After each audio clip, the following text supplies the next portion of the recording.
Welcome to this week's edition of Work Hard and Work Smart. He's the loan man, the master of the money, the lord of the home loans himself, Mr. Mike Gold. And he is Arthur, king of the listings and all Britons and all he surveys. If you're in the real estate or lending business, the only way to succeed this year is to work hard and work smart.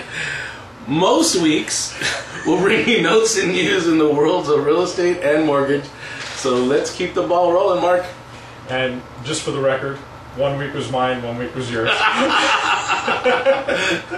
In finance news, as everyone hopefully has heard recently, HUD announced that it will eliminate for 1 year the FHA 90-day anti-flipping rule. FHA's anti-flipping rule generally prohibits insuring a mortgage on a home owned by the seller for less than 90 days. Okay. That rule already has been waived for certain transactions, including REOs. Beginning February 1st, buyers may use FHA-insured financing to purchase properties resold through private developers and investors. So that's the big change there, is that now Art can buy a property from HUD, flip it, and sell it, and it could be insured by FHA. So that's the big change. Cool. And this 1 year waiver will give FHA buyers access to a much broader selection of recently foreclosed properties. Under the temporary waiver, all transactions must be made at arm's length and may require additional documentation of improvements and justification of certain price increases. Right. Additional documentation may include a second appraisal and a property inspection ordered by the lender. Let's keep our eyes and ears on the developments on that one. Mark, if a much feared second wave of foreclosure sales is coming, I'm not seeing it anywhere in sight yet, at least not according to news released just this week. MDA DataQuick said notices of default in the first quarter, which ended, of course, on March 31st, were down over 40% from a year ago levels to 81,203 in the state, and off 39% down to 6,170 in San Diego County. Actual foreclosures, they were down slightly to about 42,857 statewide and up slightly to 3,096 locally year over year. On a month-to-month basis, San Diego County defaults and foreclosures were up from February, but they have declined in 8 of the last 12 months. Wow. Experts say that the February-March rise may reflect some degree of seasonality, but on a year-over-year basis, either by quarter or by month, the trend was down, not up. As to why defaults are down in the face of high unemployment and other economic woes, some say the decline may reflect a policy change in how lenders handle distressed properties.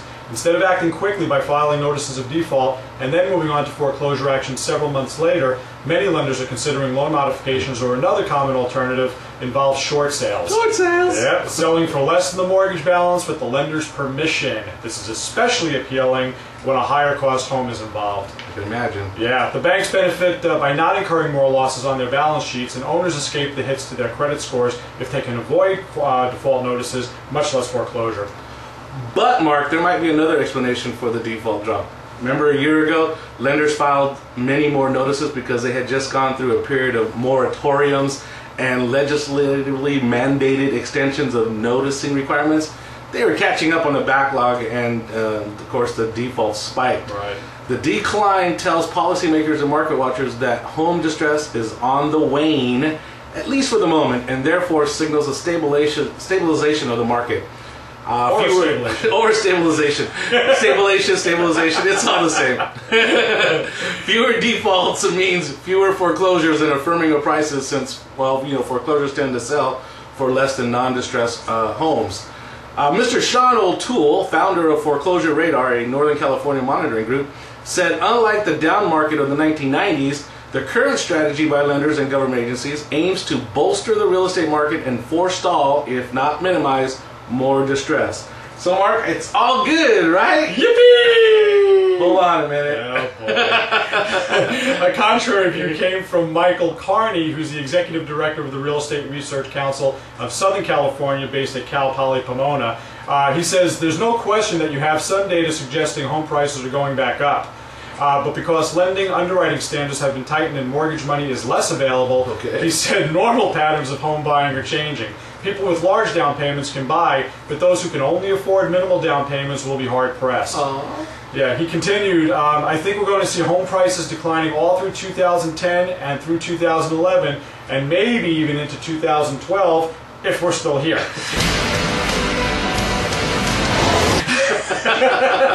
He didn't say that part. He continued, I don't see a recovery in home prices across the board.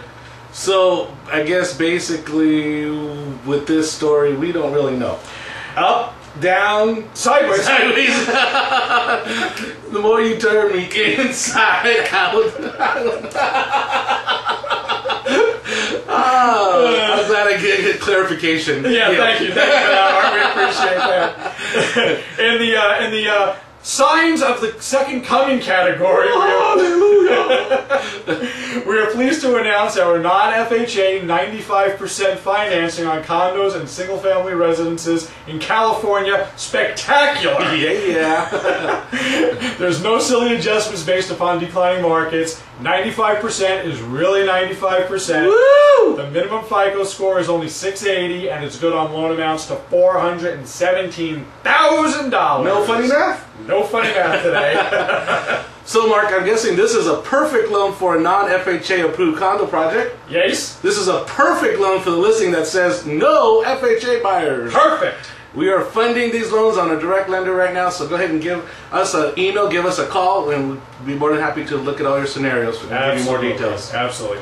Also in jumbo news, again, these are signs that things are getting better because the lenders and the mortgage insurance companies are lightening up on the guidelines. I like science. Yep, absolutely. So in jumbo news, we're also rolled out our super jumbo program for loans of up to $5 million in California properties. $5 million? Yeah, exactly. You know, we were kind of capped at about $2 million for a while. Okay. Now we're back up to the $5 million. So Art, you're back in the market to buy I could buy Nicolas Cage's house. There you go.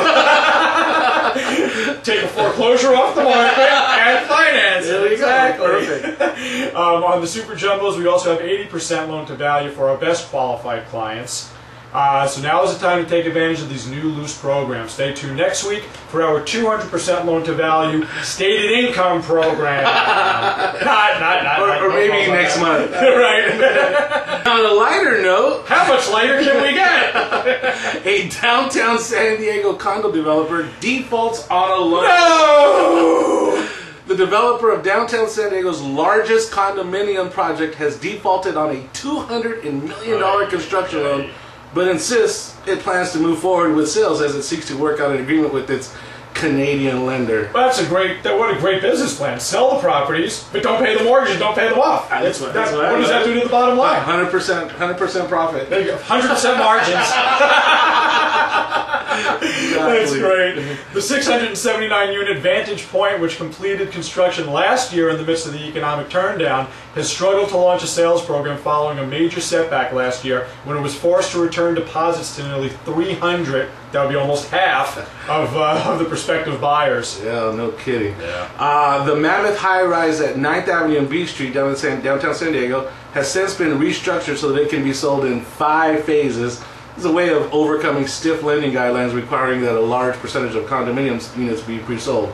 So while things might be tough for you out there, you gotta take things into perspective. It could be worse. You too could owe $210 million.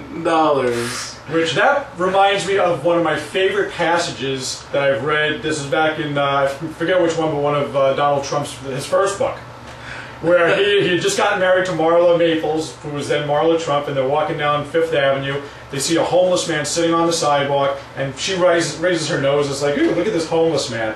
And the Donald set her straight. He turned to her and says, sweetheart, that guy sitting over there that's homeless, he's $950 million richer than we are. How's that for a smack in the face and a little opening of perspective? Absolutely. That's a great story. I love it. Yeah, that's great. Well, guys, that's it for this week. If you liked what you saw, go ahead and share, email, comment, forward, Facebook, Twitter, LinkedIn. Do whatever you do. Get it out there to everybody else. And even if you didn't like it, remember to share, Facebook, Twitter. Just pass it forward. Send it forward, and because it's getting better all the time. Remember, guys, work hard and work smart.